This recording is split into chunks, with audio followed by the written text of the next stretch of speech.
Actually, it's on the Peruvian side of Lake Titicaca.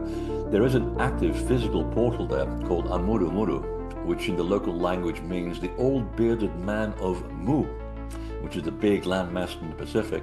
And it's still very active, and people to this very day still go there at the wrong time of day, and they'll physically disappear in there. There are police reports of missing people that have gone in and they haven't come back for 2, 3 days later.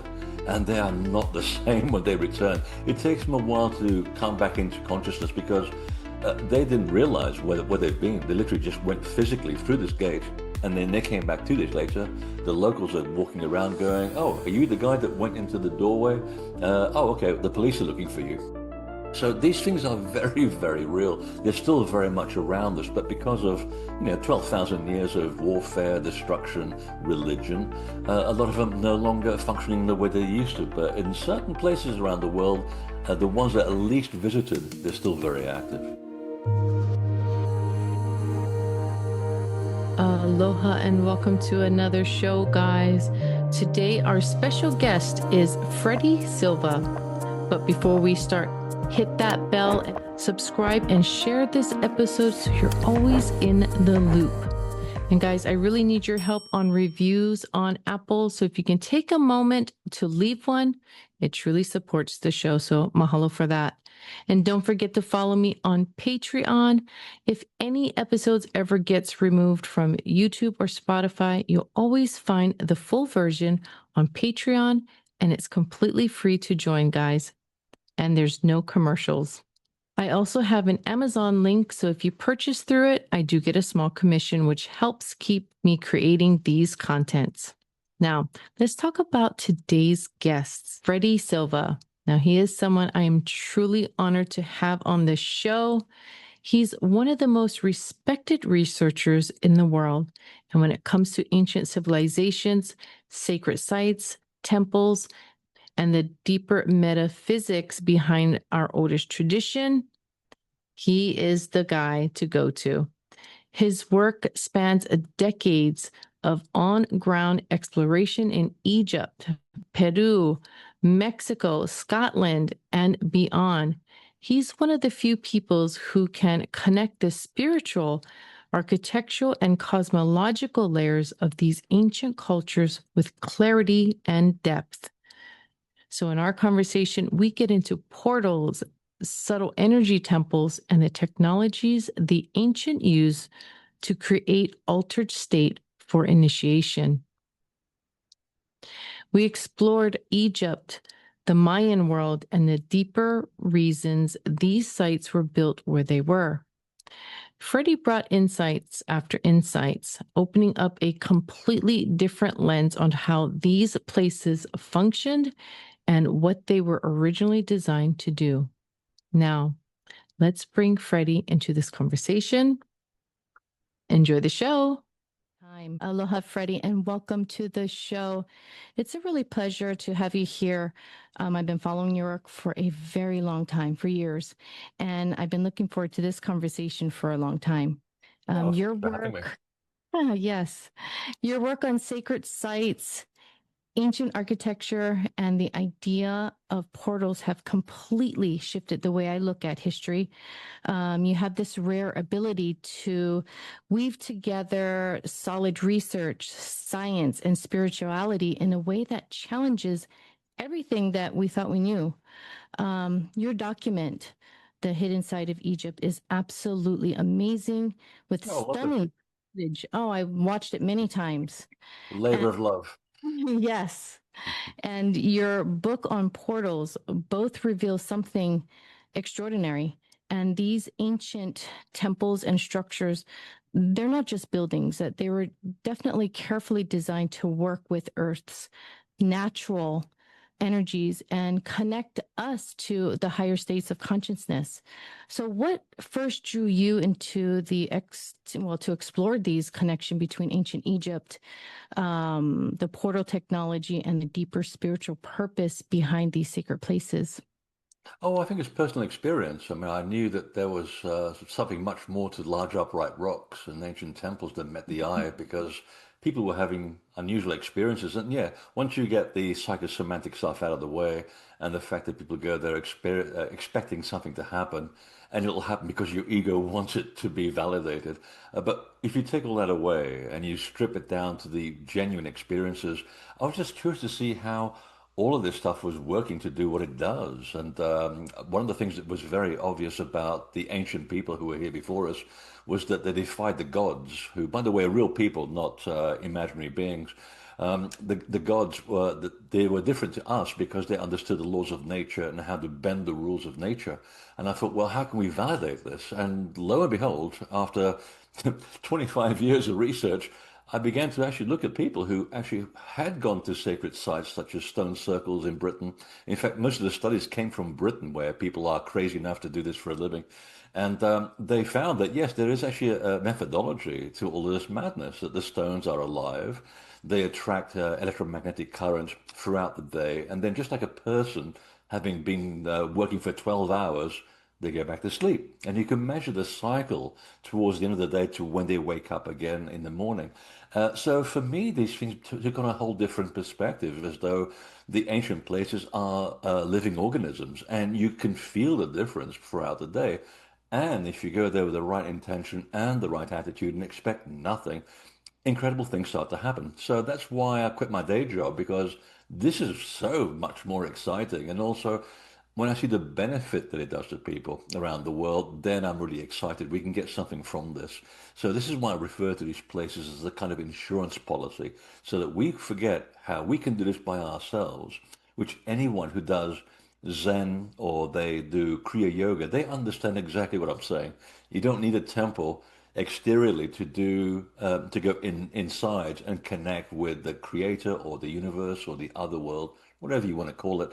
You can actually go to these places and they'll remind you of how what kind of a god you really are and how much power you have. So that's why the benefit was very important above a paycheck in order to get into the research. And 30 years later, I haven't stopped.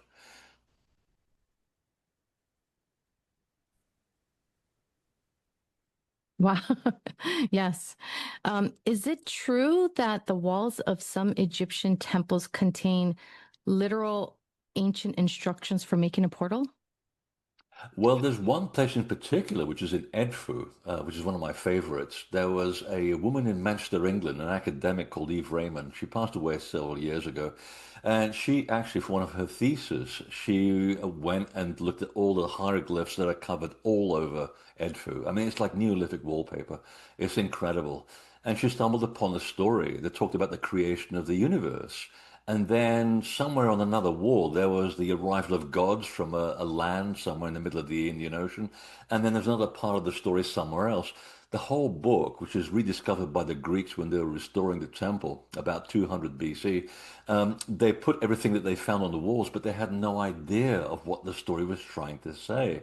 So it was up to Eve Raymond to actually put all those bits together from different columns and different walls and trying to make sense of all of this. And she approaches it as a very dry academic. And I like that because I understand the allegory and the metaphors that people use in order to convey stories in the old days. That's one of my specialities. So when I'm reading this very expensive book, by which I mean $500 for a used copy, and I've got one in, well, actually, if I didn't have this Roger Dean background, you'd see it behind me. It's a bit untidy today, so I'll put up a fake background. Um, it tells you the story of, how to, in one of the corners, how to build a temple from scratch, how to get rid of negative energy. They call it piercing the enemy's serpent. It's a wonderful metaphor because energy moves in serpents, like serpents. They wander. And then how to attract the right energy, how to pinpoint it in space and time, how to anchor things using the certain types of stone, the right kind of measurement as well, and then geometry and so forth. And so it was all there. And the funny thing is, for years I've been taking a group to this temple, and I'd always stop somewhere on the interior courtyard and start talking about the principles of temple making, which I'd spent 10 years trying to put together as a workshop and now as a video that anybody can watch for a few hours and they know exactly what to do. But all the time, the instructions were right behind me. And I remember someone taking a picture of me and then I'm trying to explain something. And there's the god of wisdom, Jehuti, or Toph, as the Greeks call him, doing this behind me and thinking, Why don't you just turn around and read the instructions because they're right behind you? And they were. And I'm glad I didn't know because I did it all from observation and experience, trying to narrow it down so that people like us can build a temple no matter where you live on the planet, even in the middle of an apartment, as I have in my apartment here. And you won't even notice it, but you can sense it. So I'm glad I didn't get a chance to read the book before I did my homework because it validated exactly what I was saying. But yes, there is a way to turn ordinary space into something much more profound. Wow. So you turned your living room into a portal, or was it always there? Well, it's a chicken and egg situation. I found over the years that people that do this kind of work, including healers, they're either attracted to places where the telluric currents are already flowing through the building or the land. Or they manage to attract it there just because of their innate abilities as spiritual people. And it's not that difficult to move energy currents. The trick is to make sure they don't move once they're there. So yes, there was a current that was already coming from my apartment, which was about a block away, and took about a very long move. I didn't have to really move very much, only one block away. And it used to be an old Abenaki sacred site in Portland, Maine, where they did their summer festivities. So the building attracted its own people, but we got bought out by people who doubled the rent, so I had to move. And this was the only place that I could afford and I actually liked. And I walked in, I could feel that sort of intensic energy that was here. And I thought, wait a minute. And that my realtor knows exactly who I am and what I do. So when I get dowsing rods out, she doesn't bat an eyelid. And I was dowsing the same energy line that was running into my old apartment, going diagonally through the building that I now own. And this, what I'm talking right now, is the only spot in the entire building where I can put my desk and my computer. So I'm feeding off the energy, and the energy is feeding from what I do. And this is how it works. It's a two-way relationship. And so many people that are involved in this work also have exactly the same story. So again, that's why I mean that these things are like an insurance policy. You're working in tandem with the spirit of place to help you do what you do, but you're also reporting back to the spirit world with whatever you do because they also want to move forward as well, and they live vicariously by our experiences in the physical body. Oh my. Wow. Yeah, just because you're Um, dead doesn't mean you can't be useful. yes. The concept of manipulating planetary currents feels almost like a lost science. Were these currents used to open gateways between dimensions or state of consciousness?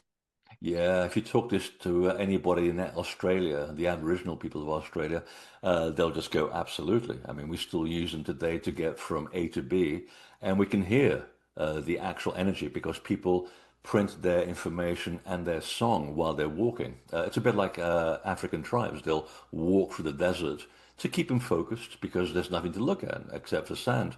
So when you got 60 miles to travel, you hear the song of the previous people that walked there, and it gets imprinted like a magnetic strip of tape. If you're under 30 and you talk about, we'll talk about cassette tapes, you have to Google what cassette tapes are all about. So they act like a cassette tape, and you remember that, and you follow that to the next sacred site. And this happens also in any other part of the world where every single sacred space, without exception, was placed at the crossroads of intersecting telluric currents. So, in a manner of speaking, yes, the veil of the world is much thinner at these places, which again goes back to what I was saying about connecting with the other world is much, much easier to do at these places. And it was done as a global insurance policy for reasons which I'm just about almost figured out. At the end of the Ice Age, things were really getting out of control in the Earth. We had to survive, and you had to connect. And from what I hear from a lot of the tribes around the world who were there during the Ice Age, they talk about how in the old days, the gods especially, and also lucky humans who wanted to find out how the gods did their stuff, they said they used to use those hotspots of energy to get from A to B, meaning not just along the Earth, but physically go to another star. Orion usually comes up in the story, no matter where you go on the world. And they said, yeah, Orion's belt is like a gateway where you go there, and then, like in Star Trek, you just go off on different tangents in other places to wherever your consciousness happens to take you. But after a while, they forgot how to do this. And we're probably talking hundreds of thousands of years at this point. We just don't know how old this is. But they were saying, yeah, they used to be able to physically go from A to B, from this planet to somewhere else. And then they forgot how to do that. So they had to build special buildings in order to take your consciousness from A to B. So this is what we talk about, people having experiences in places like the King's Chamber of the Great Pyramid. And I don't belittle people who've done that because I've done that and I wasn't even asking for that experience to happen. It just gets shoved into me because then I can write about it. So it was one of the most transformative experiences of my life. But now I understand that these ancient people were not making up porkies. They actually meant what they said. That yes, at one point you could use this natural current and you could transport your consciousness or your physical body into different places around the universe. And in around Lake Titicaca, actually it's on the Peruvian side of Lake Titicaca, there is an active physical portal there called Amuru Muru, which in the local language means the old bearded man of Mu, which is the big landmass in the Pacific. And it's still very active. And people to this very day still go there at the wrong time of day, and they'll physically disappear in there. There are police reports of missing people that have gone in and they haven't come back for 2, 3 days later. And they are not the same when they return. It takes them a while to come back into consciousness because they didn't realize where they've been. They literally just went physically through this gate and then they came back 2 days later. The locals are walking around going, "Oh, are you the guy that went into the doorway? Oh, okay, the police are looking for you." So these things are very, very real. They're still very much around us, but because of 12,000 years of warfare, destruction, religion, a lot of them no longer functioning the way they used to. But in certain places around the world, the ones that are least visited, they're still very active. Oh my God. It almost sounds like, I don't know if you've heard David Paulides with the missing 411, Uh-huh. where people just go missing and they reappear. Yeah. That they may be walking into a portal. Yeah, and they're everywhere. I mean, it's a bit. I mean, the Earth is. Well, let's say that the human body is a mirror of the Earth. I mean, we have, lots of meridians, which anybody that does acupuncture understands, and we have veins and arteries. Well, the Earth has its meridians and it has its telluric currents, and it behaves exactly the same way. So, if you put a pin in the right location on your body, you start moving energy around for your own well-being. Well, it's the same thing with the Earth. So, if you happen to be at the right place at the right time under the right conditions as well. You just don't go there as a lemming and these things happen to you. There is a connection between your intention and the energy of the place, which acts as a kind of a pin code, which opens the whole connection up. It's not doing it for you. You have to meet the portal halfway, and then the magic happens. So preparation is very important. But yes, they're still around. Wow. In all of the portal sites that you've studied, was there a common element that seemed to define their power? Not really. The one thing that I was surprised at is that how long they've been here and how the power is still very perceptible. And the only thing that I can point to was the fact that they're all located in places which are highly seismic areas with a specific type of stone that works as a bedrock. That means that the seismic activity in the region makes the stones vibrate ever so slightly all day long because nothing's ever still on this planet, despite what you might think. So, because of the quartz in the stone, it creates a piezoelectric effect. So, the electricity is still there. But then there are other ones where nothing really happens. And the only way I can accept that they're still quite active, is that people like you and I go there and you put your prayer into the site because your prayer and your thoughts and your intentions are electromagnetic packets of information, and that's been proved again and again. So if you go to a site and you just say, "Thank you for letting me be here," the site reacts in kind. So just that little bit of information, a bit of energy, is all the site needs to keep itself in perfect equilibrium. And we do this again and again and again, and you reinforce the intention of why the site was built. So if you go to, let's say, a holy well in southern Cornwall in England, and it's been there for 2,000 years or so, it's still active and the water's still active, and you can see it under the microscope in a very excited way with millions of little vortices going around in a very excited manner. The water is still holy, it's whole, and it's very energized. And if you compare it to the normal tap water when you drink it, it's like drinking oxygen. And again, people have been going to these places thousands of years. They're still doing it. So you're leaving a bit of your prayer there for the next person. So again, you bring yourself to the sacred place, the place acts in kind, and it's like watering a plant. It just keeps going into perpetuity. Wow. The lineage of wisdom keepers connected to Horus is fascinating. Did these bloodlines preserve an advanced spiritual or scientific knowledge after the flood? Oh God, yeah, they were basically responsible for the entire foundation of Egyptian culture and others. The followers of Horus were also connected to other brotherhoods around the world, by which I mean men and women, by the way. Just make it easier to understand. So it was part of a global strategy of gods that lived on islands. Most of them have gone now; they're all sunk. But at the end of the Ice Age, there's a wonderful story again at Edfu that talks about the followers of Horus coming out. They're a bit disoriented at the end of the flood because there's tidal waves everywhere. They're wandering the oceans, trying to find some dry land, and eventually, after a couple of months out at sea, they find their way back to Egypt, where they had already set up the original primordial mounds, as they called it, in which would be built the future historic temples. That exact phrase is on the walls of Edfu. And then they basically establish a founding for helping the surviving humans get back on their feet. And then they'd look around and figure out, well, that guy over there, he looks like he knows what he's doing and he can read. So let's get him onto the throne and they can look after the rest of the tribe. And that's how they behaved.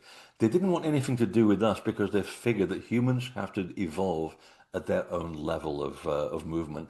They didn't really want to direct the way that we will develop. They were just kind of in the background to make sure that when things got a little bit strange, they would knock us back into the right direction and they go back into the shadows. Which is very admirable, by the way. There was no sense of control of superhuman greatness that they had over us. They wanted us to be our own gods. So they managed this for quite a while, and then they'd check in, and they'd go back to the temple and go, "Wait a minute, that guy, he's gotten a bit corrupt, hasn't he? Let's get rid of him. We'll take over until we find another suitable human to take the throne. Oh, here's a woman. Let's put her on the throne." And they kept it going, and they kept intermarrying in order to keep the bloodline as pure as they could. But because there were so few gods that survived the flood and so few humans, you had no choice but to start intermarrying. So the power gets diluted in the divine bloodline over time. Now, 7,000 years later, you're starting to get to the point of Amenhotep III, and he's got his enormous elongated head. And he was one of the last of their kind. And then his son Akhenaten, of course, tried to bring the whole concept of the spirituality back to a central theme, by which time it had become corrupted. And then his son Tutankhamun gets assassinated. And then the bloodline, by which time it's already quite diffused, ends up going to Scythia and Armenia. They intermarry. They end up carrying it to Scotland and Ireland. And it lasted for another 2,000 years before the whole thing went underground. And in Europe, the same thing was the same. The bloodline was carried on from the Anunnaki all the way through the Merovingian bloodline in France. They got taken out by the Catholic Church, who installed the Carolingians. There'll be a test on this, by the way, people. I hope you're paying attention. The Carolingians took over, and then that decimated the bloodline. So today, there are echoes of the bloodline here and there, mostly in Scotland and Portugal, of all places. Mostly connected to Mary Magdalene as one of the wisdom keepers of this tradition. But it's now so diffused that I'm not even sure how pure or how divine it really is. It's more symbolic than anything else, but it's still there. Are they connected to the Knights Templar or anything? Oh God, yes. That was one of the big secrets that the Templars were protecting. It wasn't about money. They already were rich. They didn't care about money. They gave away their wealth to go digging holes in sewage in Jerusalem. Doesn't sound very fair, does it? I could have just sat at home, enjoyed my wealth, put my feet up in front of a fire. No, what they were looking for, was the scrolls, which were basically part of the book of John the Baptist, which the church claimed John never wrote, which makes the book of John the Baptist, held by the Mandeans today in southern Iraq, very inconvenient. And so that was one of the reasons why they went there, to dig up what the Essenes had buried 1,000 years earlier.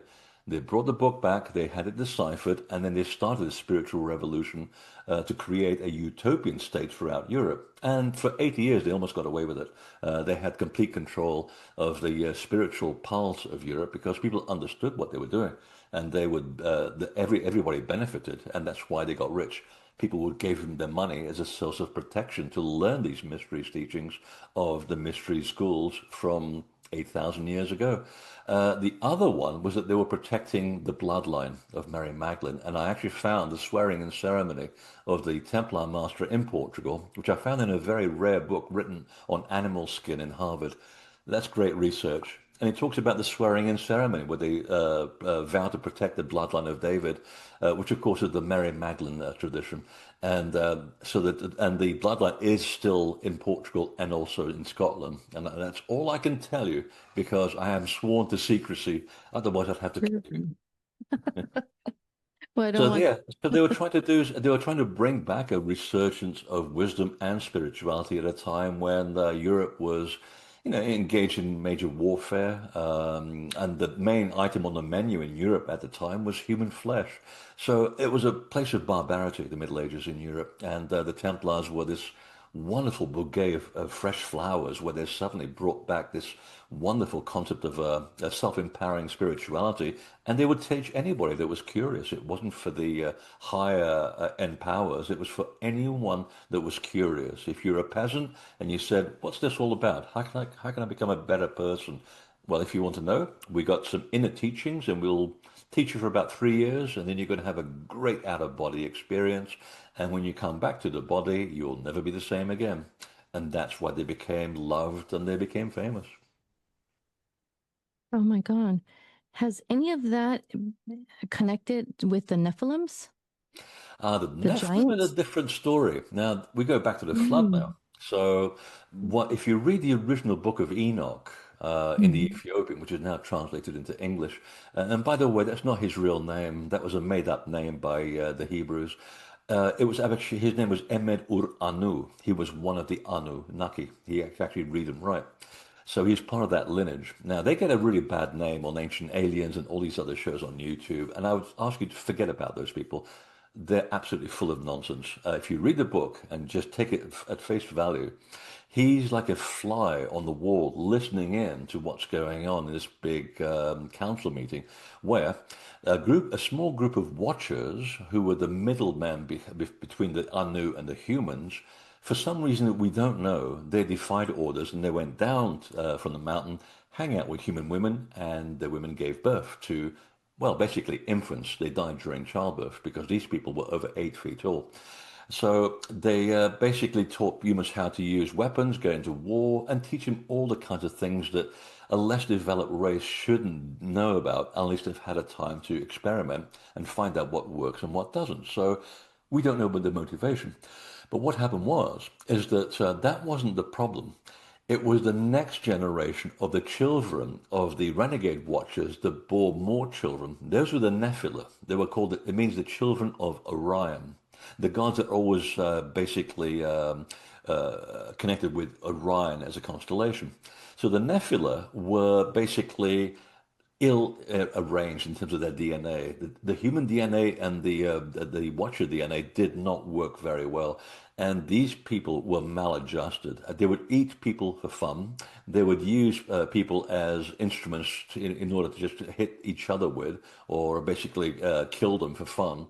And they bred like rabbits. And there was this wonderful moment in the story of Enoch where he talks about a meeting with the Anu and the Watchers, and the Watchers are saying, "Look, we don't have the manpower to go around and round up the bastard offspring of the bastard watchers because they're breeding like rabbits and humans are going to die. The planet Earth is going to become the planet of very tall humanoids covered with red hair, and they're brutal. These people are brutal. We got to get rid of them." And there's this wonderful agonizing moment in the room where the Lords of Vanu suddenly realize we've got to wipe out the Earth because the humans are not going to make it. So we're going to basically instigate a flood by moving the comets from a certain meteor shower that, by the way, we're still in the middle of today, called the Tauri meteor shower, which I believe, oh, it ends today, November the 17th. That's the problem meteor shower that creates all kinds of problems. So they, with their intention, they moved big rocks to actually hit the oceans, create enormous tsunami, and then obliterated pretty much everything. But they said, Some of the gods have to stay here to help the surviving humans get back on their feet. Who wants to volunteer? Yeah, I'll do that. And that's the story. When you listen to the old traditions around the world, even in North America, they talk about how, oh yes, we suddenly, the survivors, we discovered agriculture and animal husbandry and mathematics and the study of the stars, just like that, around 8,500 BC, all around the world. And that's when they talk about the gods interacting with the humans and teaching them the accoutrements of civilization. So this is more than just conjecture, because if we were not getting around that much back in those days, how come we have the same stories and they're all associated with gods, always seven people with one who's the woman who has the bloodline, and they're basically governed by an eighth charismatic leader. So that's where the story comes from. It's very important to understand this because we owe the Anunnaki a modicum of gratitude for being here right now having this conversation. Otherwise, the whole planet would be governed by very abominable red-haired people who eat people for fun. Oh my God, that's crazy. Um, Back in 2008, NASA announced that they discovered these invisible magnetic portals. They Yeah. call them the X point, that I guess they open every 8 minutes or so, creating a direct pipeline of energy from the sun straight to the earth. Can you explain this? And what is this? Is this a portal? Are we? In a matter of speaking, yeah. I mean, the telluric currents that flow along the Earth also go upstairs to the sky. And what happens is when they cross the atmosphere, they meet the solar wind and they create these, literally, these roads, these crossroads called X points. And you can now visualize them thanks to all our taxpayers' money paying for the Hubble Space Telescope and other important things. And the NASA said, yeah, they open and close every 8 minutes. It's quite unpredictable, but they do connect to the sun and possibly beyond that. Now, what I thought was interesting about that press release is that I remembered my Rig Veda, or was it the Yayu Veda? It was one of the Vedas, and they talk about, and this was rewritten 8,000 years ago, by the way. The Vedas are very, very old, and they talked about exactly the same process in a different language, except we didn't know what they were talking about unless you understand the metaphor. And I quote, the serpents that glide on the earth that are mirrored in the sky, which are the arrows of sorcerers. And I'm thinking, okay, so you've got the telluric current that flows on the earth, which then also goes up into the atmosphere. And the sorcerer is a person that works with source energy, a magician. That's what it means. The arrow is the intention that you take from A to B. So if your intention is to ride that energy into the sky, well, then you've left the earth with your consciousness and you travel to the sun as a spirit form and beyond there to other places in the universe. So it goes back to what I was saying at the beginning about there are some places on the earth that people use to get from A to B. Well, NASA just finally validated it. Wow. Do you think the ancient builders, like places like Edfu, Chichen Itza, or other pyramids, knew about the solar energy flow and deliberately placed their temples there to tap into it? Oh, absolutely. Because without exception, they're all marking the hot spots of energy wherever you go on the face of the earth. Even a simple standing stone is doing exactly the same thing. Now, it's a chicken and egg situation as well, because I think that since they understood the laws of nature so well and could bend the laws within the laws, and they had the ability to communicate with nature in a way that we've all forgotten because we live in cities or we're skeptical or where you just don't believe in this stuff anymore, which is it's starting that slow descent into barbarity. We're witnessing it now. We're giving away our God-given ability to sense and feel the world around us. Well, back then it was natural.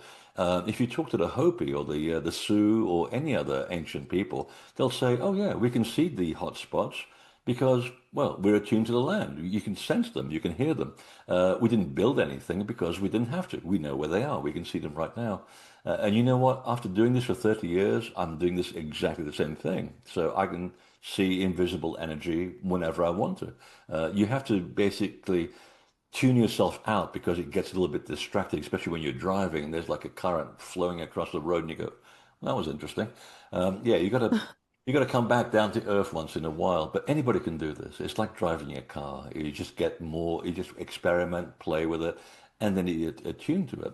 So the idea was that they're already there, and then the reasons that because in the future people would forget how to do this by themselves, we had better mark these hotspots of energy with a big rock or a big temple or a pyramid, so that when we want to go and connect with this energy, we know where it is.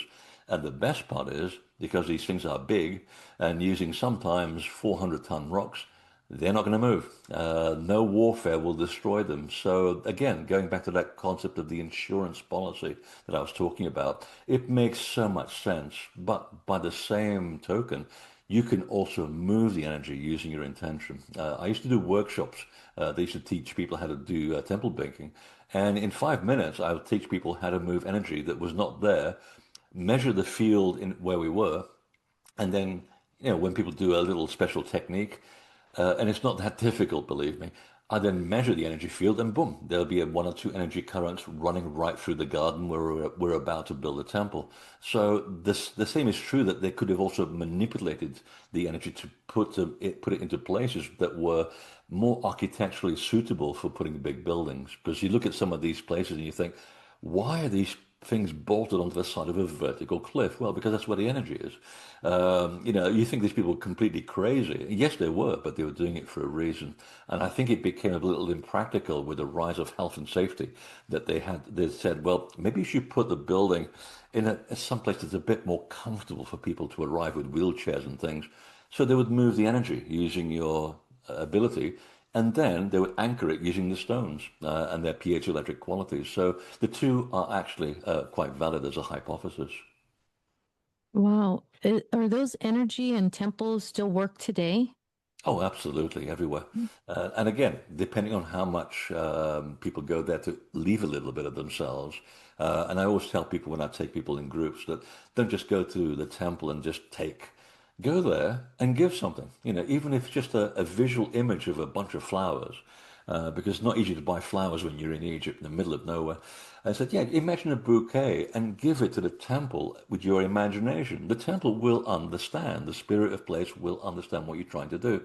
And that little bit of energy keeps building up and up and up and up. So you keep rejuvenating the energy on top of what's already there.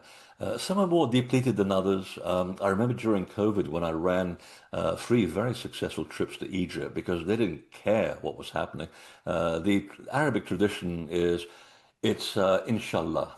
It's as God wills it. If it's your time to go, it's your time to go. If it's not, you'll still be alive. So it was a little challenging getting around with airplanes and things, but we understood that a few minor hurdles would get you to have the country for yourself. And I remember standing in front of the pyramids at Giza and listening to the buildings, breathing a sigh of relief. There are no tourists, thank you. Literally, the building just gave out a sigh, and I thought, that's okay. We come here to do something that's non-touristy. We come here to honor you. And the building is like a little kid with a lollipop. It's going, oh, goody, someone's paying attention to me. Not frivolous attention and taking selfies about themselves. And I'm just a backdrop for Facebook. And you can see the temple reacting, and people noticed this in the group. And I hadn't opened my mouth. They understood what was happening. But yeah, listening to a temple, breathing a sigh of relief when you get there, and you go there, I'm really sorry about the mass tourism. You apologize for the millions of people that go there for all the wrong reasons. And it was wonderful. We had the most incredible experiences in these buildings. And again, half the people in the group experienced what I was experiencing, and it makes it all worthwhile. They go back home and they're very different from when they arrived. Yeah. I actually bumped into you in one of the pyramids a couple of years ago. Oh, who refreshed me? It was October 27, 2023. We were in Egypt and we were on a tour and we were in the Unas pyramid, the crumbling one. Yeah, And I was in there with a group already from I'm Hawaii. sorry to hear I know. that. And you have to bend down and Yeah. crawl down and to come out, right? And so I was videoing all over the place. I was really into what was going on, and I didn't hear or see you. My husband did. He was behind me, and I was videoing. You just happened to pop out of the the little tunnel there, and you said, "Oh, you guys are alive. I was expecting dead people or something funny like that." And then my husband behind me, I'm still video. I'm still not even paying attention. I'm still videoing. I videoed you popped out, and I was videoing around, and then my husband said, "Hey, I know you," and you said, "I'm sorry to hear that." Yeah, okay. That sounds That right. sounds like you, right? Yeah. And then and he's like, yeah, I seen you around. And you said, oh, I'm sorry about that. I'm trying to keep a low profile here. And he said, oh, I'm sorry, I'm sorry. And then walked away. And then Because I was, then the guards want back sheesh from me, you see. yeah. If I'm famous, they'll want a little bit extra. It's so funny. And then I was like, what happened? Did you know that person? What's going on? He's like, yeah, that's Freddy Silva. I'm like, wait, what? I just missed it. Wait a minute. What? And then he went on with the group, and I said, wait, I have to go back. I'll meet you guys. I'll be there. So I'm going to go back. I'm going to say hi to Freddie. So I turned around and it was, you guys are pretty are already far back. And I went and I bumped into you and I was like, hi, Freddie. And you're like, do I know you? And I said, Yeah. Do I owe you no. money? I said, no, you don't know me, but I know you. And you're like, oh no, I'm so sorry about that. And I said, no, I'm so glad to meet you. Okay, I'm sorry to bother you. You're with your group. I'm sorry. And then I left, but I wanted to say hi to you. And yeah, that Ah, yeah, that was, that's a you don't lovely remember? pyramid. Yeah, Yeah. yeah. You don't I mean, I remember a was there 20 creepy years lady? ago. It wasn't even open, and we actually managed to sort Oh, of talk our way in there. It was one of the most important really? places in Egypt, and hardly anyone knew what it was about. And now it's back open to the public. You pay for an extra ticket, and yeah, it's special. I mean, it's written on the walls, which are in alabaster, and if you put a lamp into the alabaster, you can actually reveal the shape of the pharaoh in 3D. It's an incredible Wow. piece of work. And I remember when it was still colored, because the humidity from all the bodies going in there over the last, what, 10 years it's been open? It's degrading the color to the point Oh, even where the ceiling with the blue and the gold is vanishing very quickly. But it tells you the instructions on how to leave the body while you're alive, travel to the other world, and find your way back into the box.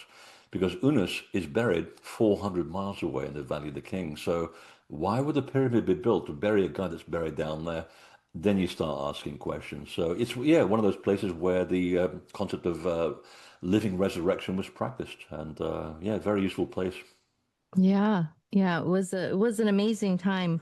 And that was definitely amazing bumping into you of all places in the pyramids there was amazing. That's Yes, yes. Oh, that's too funny. Well, I was in total headgear and my long dress, so I kind of blended a little bit. So yeah, Yeah. I was just some crazy lady that was like, "Oh my God, I know you." Some researchers and writers suggest that the Hawaiian Islands might be the remaining high peaks of, other older sunken landmass called Mu or Lemuria. Have you ever heard of that? I have, and it's a work in progress. Mhm. It's from all intents and purposes, and from what I've read so far of surviving accounts, and a lot of them are actually oral histories. You have to go to Polynesia to actually ask these people whose ancestors were there, because they know the story better than any of us. And they said, no, Hawaii was not part of that. It's a separate landmass altogether. It was what they call Lemuria was further south. But even so, it's not quite the way it's been portrayed. So I keep listening to what the locals are saying. And this story is also in South America, by the way. And they said, well, there used to be several islands, and we're talking at least 50,000 years now. And it's slowly been breaking up, and the sea level rises, and it is what it is today. But in the old days, it was a whole bunch of islands collectively called Mu'ul, and not Lemuria, Mu'ul. That's what they called it in Central America. And it was like a confederation of islands. The central one was Hiva, which was still the name of, I think it's a place in Tonga, if I'm not mistaken, or Fiji. And so the name really means academy or place of veneration. And so there are different islands by the time we get to the Ice Age, and not the end of the Ice Age, but during the Ice Age. So there was one called Lapukije, one was called Kainga Nui Nui, one was called Kashkara, from where the Hopi came from. So the land masses are really distributing and falling apart and becoming smaller and smaller. And at the end of the Ice Age, when the sea level really abruptly rose, they all vanished, or they're just atolls now, like Samoa is just the remains of that island. Easter Island used to be an archipelago, and so forth. So that's when they made their way across to Asia and to America to found their own culture as they are today. But Lemuria as a concept never really existed. It was more like a confederation where in the middle of the Pacific. And yeah, if you look at the map of the Earth and you look at what's there now, you think there's a lot of space here and it's full of water and it shouldn't be. And if you go to some of the islands, you'll actually see the original temples 90 feet below sea level, and they've reconstructed stuff on the mainland, and it's now also going underwater because the sea's rising. And also these roads, like in the Marquesas, you go on the roads by these dual-wheeled sort of vehicles, as far as we know. They go straight to the beach and they continue underwater and they reappear 50 miles away on the next island. So there's a lot of stuff that was going around in the Pacific a long, long time ago, but because these indigenous people never kept time as the way we do it, we don't know how old this stuff is. But from what I hear, it could be 50, 100,000 years this stuff was going on. And then civilization appears somewhere else, like the Atlantic or South America and so forth. It's constantly moving around. Wow. Magnetic polarity patterns in megaliths suggest deliberate encoding. Do you think that there are these patterns that can form in ancient technology rather than symbolism? I missed the first part. Oh, sorry, magnetic polarity, the patterns Oh, sometimes in the megaliths. It's almost seems like they're deliberate encoding. well, it's what happens is that most rocks, especially if they're volcanic, they are slightly magnetic. It depends on how they were formed when they were shoved out of a volcano. And if you're tuned into the rock, you can actually pick out the negative and positive pole of the actual stone. So if you're making a stone circle in your garden, like I used to when I lived in New Hampshire, I made a stone circle, and I was learning to move the stone around, and you can sense a moment where the pole of the stone hits the North Pole in the northern hemisphere. If you're listening in from the southern hemisphere, other way around. And something clicks where your body actually starts feeling something's going on here. And if you look at some of the passage mounds, like in Ireland, like at Newgrange, all the stones have been deliberately aligned along the passage with their positive and negative poles purposefully aligned, and then they swap as you go along every several stones. And the idea was it behaves a bit like a labyrinth. It was to get your body to go from left brain to right brain to left brain to right brain. And by the time you've walked the passage to the altar, and there's a reason why I call it the altar, because it alters you, you are now in a state of balance. It was the same thing with the labyrinth. The idea for walking a labyrinth is to put you in a state of oneness. By the time you get to the center, your two hemispheres should be perfectly aligned. So that was the methodology that we're using for that, to align the pole of the actual magnetic field of the stone to connect and link in with the local current and the local energy field. So it's alive, the stone becomes alive and tuned in to the other electromagnetism that's happening through there. And they vary depending on where you are in terms of latitude and longitude. But it is part of an old technology, and it's what makes them tick. Wow. Today's world is so disconnected from the natural grid, right? I know. This is why I pay people to places around the world, and I think the last two tours sold out in 50 seconds. There are Wow. 30,000 people on a waiting list. So we have a lottery now, makes it a bit more fair. But I watched them coming out of the plane, and they've got the problems on their shoulders. They got the world, all that noise, you know. Signal to noise ratio is very low these days. And I said, look, put away the cell phone. Unless you've got dying parents or a business you have to maintain, keep it to a minimum. I want you to be here. You've paid money, a good money. I want you to be here for 10 days and forget about the 21st century. I do my best to get around mass tourism. It's hard work, but somehow I'm able to do it. Get away from as many people as possible. I said, look, just be here, be present. And I can guarantee you that in 10 days, when you get back to the airport, the noise is going to be deafening, and you realize for 10 days you had control over your ability to connect and live purposely and mindfully in the landscape. It's not that difficult. You have to be mindful of what you're doing. And I watch people get back to the airport and they're in shock that in 10 days they were able to keep out all of that noise that gets thrown at you every minute of the day. You're in control, not the media, not the social media, not all of these things that are being thrown at you. You have control. You can switch off and dip in wherever you want to go, and then you're in control. And then you can start seeing things and sensing things. So it's a process. It's part of what I do is not just taking people to sacred sites. I mean, anybody can do that. I want to teach them something about themselves. Let them figure it out for themselves. And if I watch them moving away from the trajectory, I just nudge them back into the right direction because I've been through it, you see. So I'm doing how I was taught, and I'm just sort of easing the thing for other people. And I've seen people give up their jobs and very high paying jobs in some cases. And like there's one corporate lawyer, I couldn't get through to her for 7 days.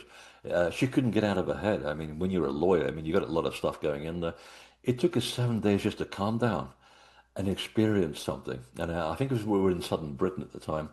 And we went around the last evening just talking about experiences. And this particular person was very difficult, very in your face.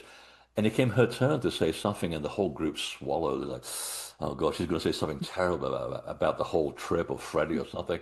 She broke down, literally broke down. She said, "This is the most wonderful experience of my entire life." Of course, I broke down, of course.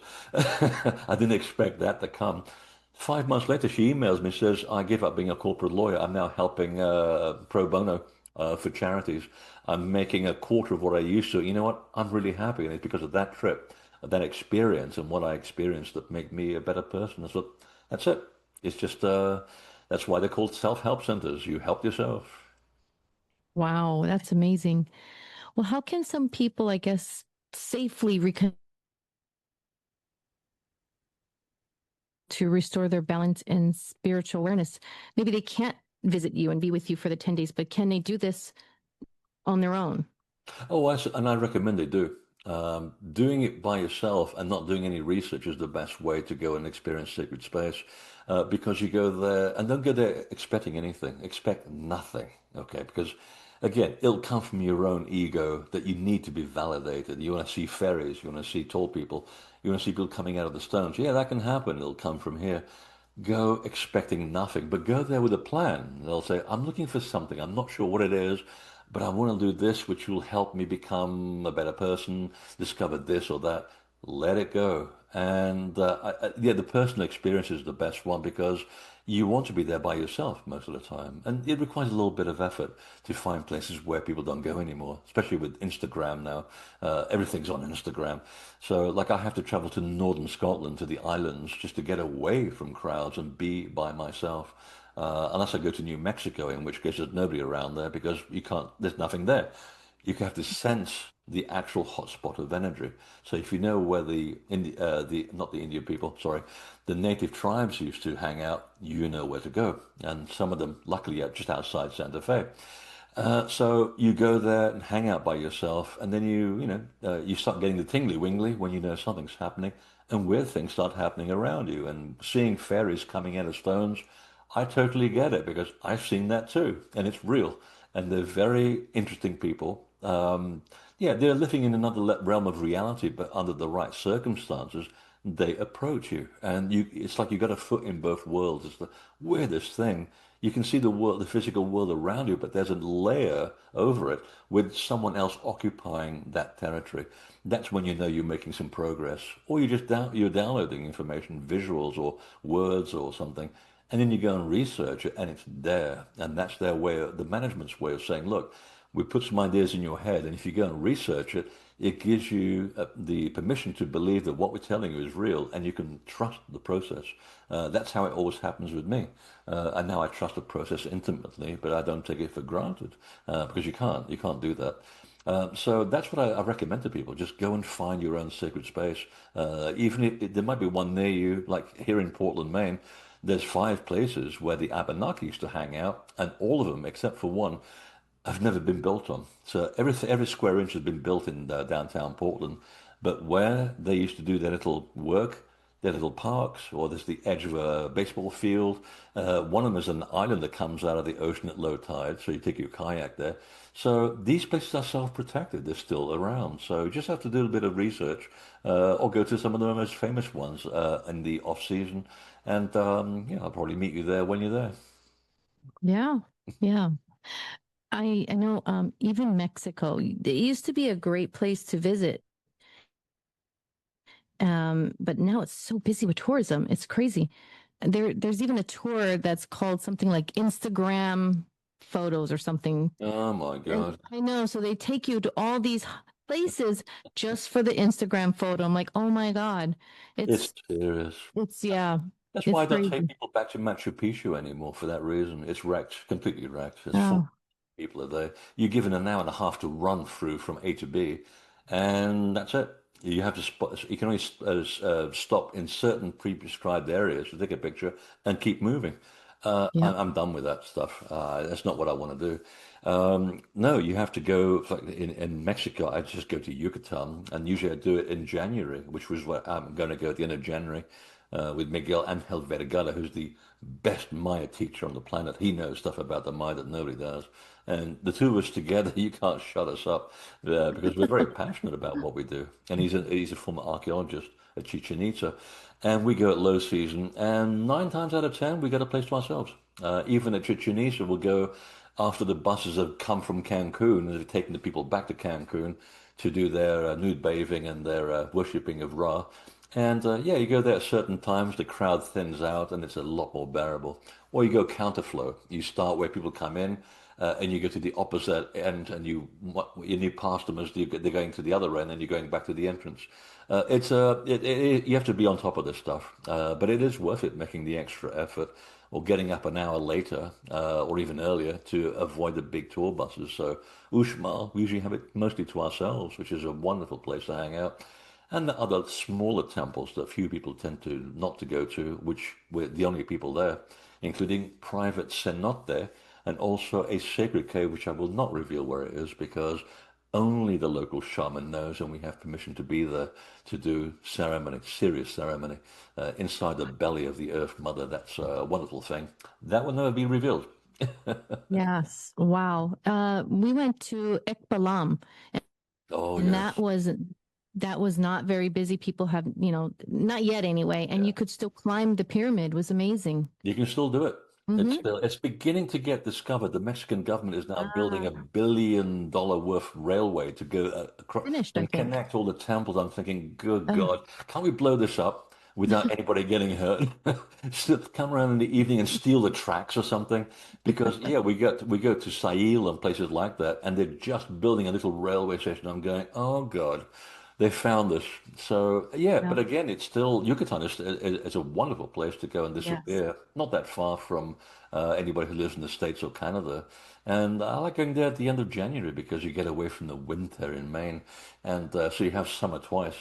And wherever you go, there's always iguanas, which is wonderful because where there are I iguanas, know. I there are love no them. snakes, and I hate snakes. Oh, So I yeah, didn't know that. oh yeah, the snakes don't like the iguanas, and they're very polite. If you're backing up I know. of a pyramid and you hear this hissing behind you, they're letting you know you're getting too close. That is very, very polite. So I like Yes. iguanas. Me too. I usually give them water because they're so thirsty. So if you put a little bit at like either the lid of your water bottle or you just pour it in front of them, they'll drink it. They're so Yeah, thirsty. Poor things. Yeah, I love them. I love we Mexico. I we tried love beer once. Mexico. It didn't work out very well. Yeah. If someone had one chance in their life to visit a fully functioning ancient portal, which site on Earth still works the best right now? Oh God, it's impossible to say. Mm, It really depends what you're looking for, because if you sit here and just say, well, look, I'm looking for this, I want to do this, I really should go to Egypt, and none of the temples there will have exactly what you just said, but because your thought has been sent out into the ether, it's connecting to all the sacred places, and one of them will go, I've got the answer to that, and before you know it, you'll be buying a ticket to Peru, and it'll be there. And it's surprising how that happens. So at that moment, that becomes the most important portal in your life because it's all personal, it's relative. So for me, I'm doing my own work, so and you're not me, so what advice I give you will be absolutely useless. It'll be beautiful when you get there, but it won't have what you're looking for. So that's what I do is trust your gut feeling, put the information out there, and mean it. Put some intention behind it, and see what comes this way. Suddenly you'd be having a cup of tea in the sofa, and you go, "Oh, I suddenly feel the need to go to Easter Island, or I need to go to the birthplace of the gods in the South Island of New Zealand," which I have to admit, if there's one place you have to go to before you die, it's the birthplace of the gods. It's a natural landscape temple where the stones are being molded into shapes which are still barely recognizable after 12,000 years. But they're there, and it's an outdoor academy, and it requires a full day of your time. You're in the middle of nowhere. You have to take food, water, and you have to climb a mountain to get all the way up to it. But my God, the energy is so clear, so potent, and so pristine that you sit down there, look at the valley, and it's like watching a television screen coming in front of you and showing you mammals that went extinct 12,000 years ago running down the hill. And you think you're on drugs. In fact, drugs just get in the way. Literally, the spirit of place is showing you things right in front of you. I've never felt anything that clear and that clean in my entire life. So that's one of my favorite places. And yeah, it's expensive to get to. It's a pain to get to, but you know what? The fringe benefits are worth it because you're there by yourself. I've never seen anyone up there in the 6 times I've been there, except when I took my former girlfriend there. And that was it. And I've had the most wonderful experiences, one of which led me to write an entire book on it called The Missing Lands, which it was gonna be about something else, but what I experienced there and the information I got me to change the whole story 180 degrees, and it became a much more original book. So there you go. That's what I was looking for, and I found it there. Wow. You mentioned drugs. People Okay, cut. who take ayahuasca, no, people who take ayahuasca and do these things, I don't know. Is that, I don't think we need to do that to experience Yeah. what you're talking about. Is that correct? I don't. I think it gets in the way. Alcohol and drugs just get in the way. When the site is alive, it's alive. You don't want anything distracting your attention or getting in the way of the pure experience. And any good shaman will tell you that as well. I used to have a running joke with Graham Hancock and Daniel Pinchbeck when they were. I know I'm name dropping now. They invited us to New York to do ayahuasca, and I said, "Well, so what happens?" Well, basically you have to fast for 48 hours or so. I'm going, well, I'm a Taurian. I don't do fasting. I eat. Okay, well, but apart from that, well, then you lose control of your bodily functions. You have to be near a toilet. What? And then you vomit for 24 hours. Oh, lovely. Oh, and then the visions begin. Oh, visions. Fantastic. So what visions do you get? Brightly colored serpents. And I'm thinking, I am cobra-phobiac. I have a fear of snakes. I mean, a real phobia. You know what? I get the same effect standing to a large upright rock at Avebury or at Stonehenge or whatever, without, and I get all the downloads and stuff without all the extra bodily functions that you just described. And so for me, I actually advise people just to go there, take a glass of water and an apple, and take as very little of your body as you want. I have heard in South America from a couple of shaman friends that if you really must do drugs, do San Pedro cactus. It's much easier on your body than ayahuasca. And they said the drugs are really an approximation of the effect that you get in sacred space, in true sacred space. Because part of the sites were designed for you to have a near-death experience so that you can experience the other world and come back and talk about it. There's not many of them around now, but they're still around. But the process is very dangerous. So this is the approximation. The imagery really comes from the chemical compounds in the drug, which then start creating neurological effects in your brain, and your brain creates these images. Now, that's very useful for a lot of people who are getting rid of personal issues or phobias and things. Maybe I should do it. But the problem is, it's an approximation of the real thing. And they said, if you really want to get into the spirit of the quest, go there without any of this stuff. You'll get so much more out of it. And it literally is you interacting with sacred space, not the drug getting in the way to have an image of a reflection of sacred space. And I took that on board. And I do believe that makes a lot of sense. Yeah, I agree. 100%. I didn't do any drugs, but I did, what do you call that? Temecula? I forget. It's the Mayan, um, when you go inside that little round, clay, and there's a shaman in there, and he will take you to different areas, I guess your thoughts Hmm. being rebirth. No drugs involved. He's just a shaman, and you're sitting there. It's like a sweat lodge almost, and you're sweating, and he's Yeah, beating the drum, and he's telling you, chanting whatever phases that you should be doing at the moment. That was great. I love that. yeah, I I agree. love that. I didn't need to do any kind of drugs, no alcohol. I felt great when I got done. All you're detoxing, so it was amazing. I loved it. I agree. Yeah, and I did something very similar in Arizona and Sedona before Oh, it became this commercial mm, craziness that it is today. And it really is. I mean, I was shocked when I went back 15 years later. It doesn't bear resemblance to what it used to be. And we did a lovely ceremony with Bear Cloud. He's an Osage. He's actually half Welsh, half Osage, but we'll let him have it. So he's a lovely guy. And we did the ceremony and didn't do anything, just drank some water beforehand, no lunch or anything. And they said it's going to get uncomfortable for a moment where you think you're going to fall over and pass out. If you can just hold the fear and keep going, it's worth it. I thought, okay. And I'm pretty tall, so I've got the heat at the top of the actual dome. So for me, it's very uncomfortable. And there is that uncomfortable moment where you think like you're going to keel over and you make a fool of yourself. And all you can see is the glowing red of the granite that's been superheated in the dark. And there's that uncomfortable moment when you think you are going to pass out, and you just keep it going, and suddenly you're in an altered state of consciousness. And I'm starting to talk Navajo with him, which is the weirdest thing because I don't speak Navajo. And then we started literally the two of us, and there was a whole group in there. They didn't say very much. Well, they're very English, so the English don't tend to be very interactive. They're kind of embarrassed to do things. So, and I was born in Portugal, so I don't mind. So he and I were just toning in Navajo, and I thought, feels so good. I didn't know what I was saying, but it made a lot of sense because I was getting all these visions as well. So we came out of there, had a proper lunch, and then he basically was validating things that I had seen and we'd all seen as well. Again, no drugs, just the heat, just the toning, just the sounds, and the actual community of space inside the actual kiva. Wonderful moment. I'll never forget that. yeah, yeah, beautiful. Wow, love that. So, Freddie, before I let you go, I just want to say thank you so much for taking the Well, time thank you. out of your busy schedule to come here and share all this with us. It's been mind opening. Where am I going now? Where's my limo? Well, for anyone listening who wants to dive deeper into your books, your documentaries, your tours, all of it, where's the best place for them to find your work right now?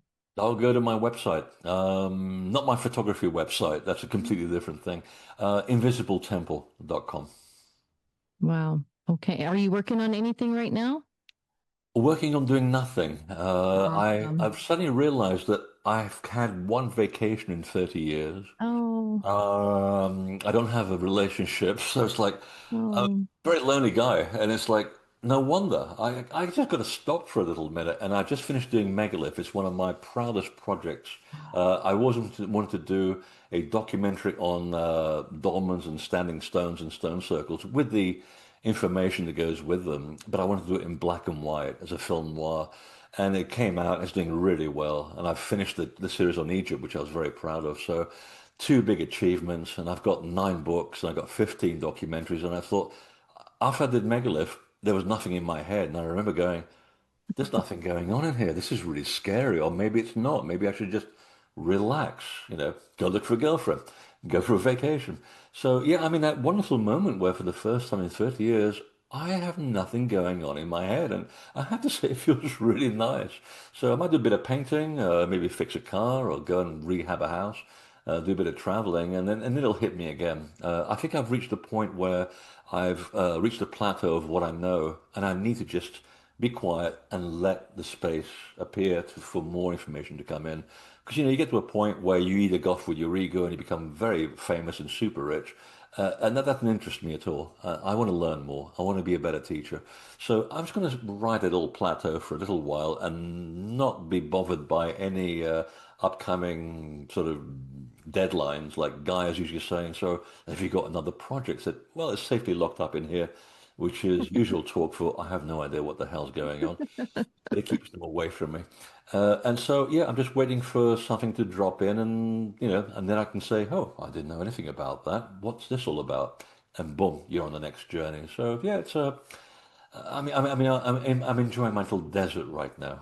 Awesome. That's amazing. Well, thank you. I will put all your links into the show notes so nobody misses it. And Freddie, thank you again so much. I Thanks really for having appreciate me. it. Appreciate it. I'm glad we met each other at Una's pyramid. Yes. Until the next Thank meeting. you. Yes, yes. Thank you. Hopefully in Hawaii. That That'll would be be fun. nice. Yes. Thank you. Thank you, Freddie. Really appreciate that. That was amazing. I have so much more questions, but I don't want to take up any of your time. Oh my God. I wanted to ask you about the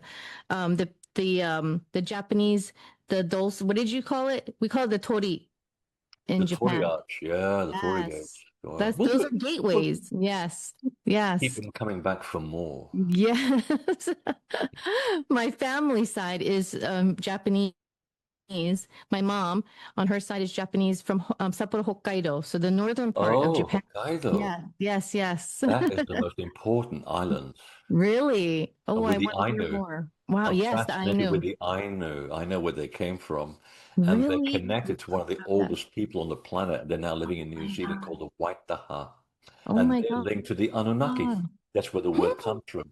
Anu, Ainu. Oh my God. You're right. And I've got a contact that's trying to get me up there. I've just got to find someone to help me pay for the whole journey because they're all dying out. I mean, they were terribly brutalized by the Japanese culture that thinks that they're not indigenous. No, they are the Jomon were there before anybody else, and the Ainu came after them.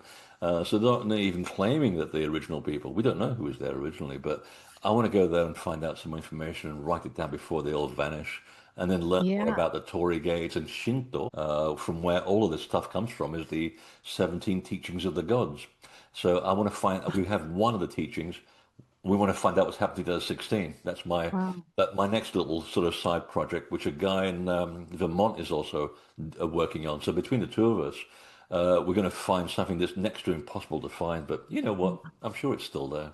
Yeah. Yeah. Because I don't think I've seen too much stuff about Asia with you. So I would love to see that. Yeah, it's just I have to go there. I mean, it's one thing to go to a library, but then you're picking up information from a bunch of white guys in Europe. What the Yeah. hell do they know? I want to hear from the locals what they know because they were there. A huge mahalo to Freddy Silva for joining us today. His knowledge, his energy, and the depth he brings to this subject of ancient civilization, and all these. A huge mahalo to Freddy Silva for joining us today. His knowledge, his energy, and the depth he brings into these ancient subjects is unmatched. And I'm grateful he took the time to be here. If you've enjoyed this conversation, please be sure to subscribe, give this episode a thumbs up, and hit that bell and share it with someone who would really love to hear this topic. And please leave a positive review on Apple. It helps more than you know. And if any episode ever disappears from YouTube or Spotify, you can always find the full version on commercials, and it's completely free. So please follow me there. Don't forget, I do have an Amazon link in the description. If you use it for any purchases, I do get a small commission. Mahalo nui loa, guys, for tuning in, and I'll see you on the next episode. Bye.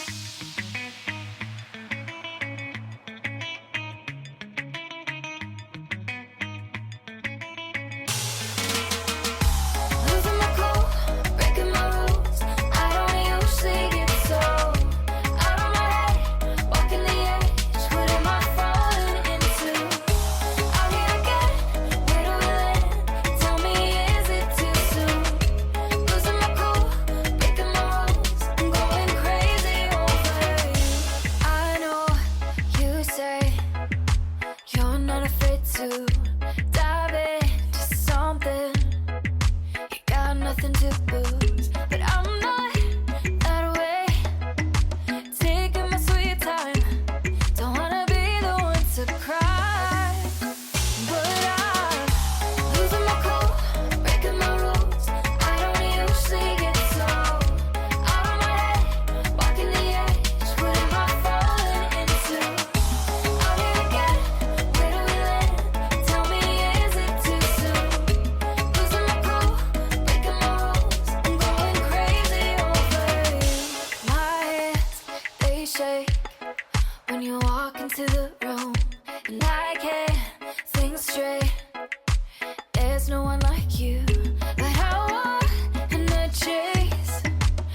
walking the edge, when am I falling